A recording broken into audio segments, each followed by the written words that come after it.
Dumating na nga ang pinakahihintay ng lahat, ang paggising ni Lolo Pepe. Dito na nga nila matutuklasan ang lahat ng katotohanan, ang totoong pagkatao ni Justine. Dahil sa buong akala nga ng lahat ay si Justine ang totoong apo nitong si Lolo Pepe or ang anak nga nitong si Giselle.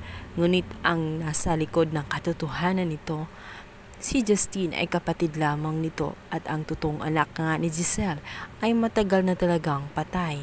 Kaya naman pala sinabi nitong si Justine na mananatili siya sa loob ng Apex. Hindi para sa kanya at hindi rin para kay Giselle at sa kanilang dalawa. Dahil ang nais lang niya ay makapaghiganti sa isang taong nilapastangan nga nitong si Giselle. Ito ngay walang iba kundi ang kanyang kapatid na namatay. Naman ikakagulat niya ang ikukwento nitong si Lolo Pepe at magtataka rin itong si Lolo Pepe kung sino nga ba talaga ang kanilang kinakasama ngayon na sinasabing anak umano nitong si Giselle.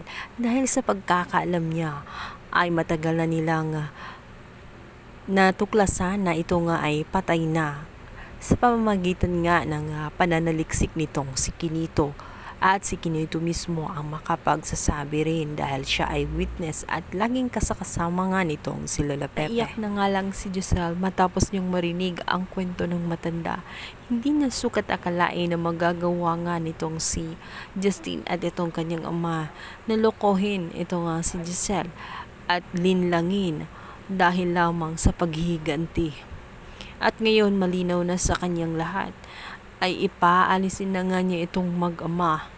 Ngunit mahihirapan siya sapagkat mga ilang linggo na nga ang nakalipas ay may nagawa na ngang hakbang itong si Eric para galawin ang pondo ng Apex. Sa kabilang banda, maisipan na nga nitong si Annalyn na lumipat na lamang sa Apex dahil sa patuloy na pagpapahirap at paghahanap ng butas nitong si Do Carlos sa kanya.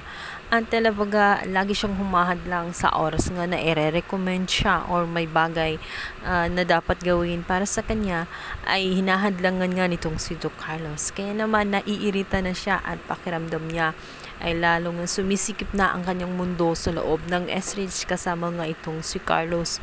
Kaya naman nakapag-decide na nga siya na pumunta na lang sa ospital ng kanyang papa. Total wala na roon itong si Moira at dahil na rin sa alok nitong si Justine na magtrabaho kasama siya. Sa mga unang araw na pakikitungo niya dito kay Justine ay okay naman ang kalalabasan.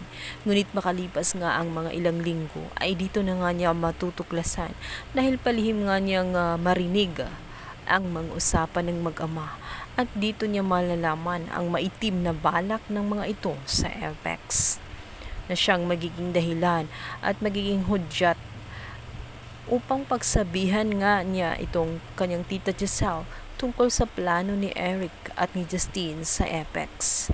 Ang malaking katanungan ngayon, maisasalba pa kaya nila ang Apex sa mga kamay ng mapang-abusong tao kagaya na lamang nila Moira at Zoe? At ngayon naman may bagong panauhin ito si Justine at itong si Eric. Abangan!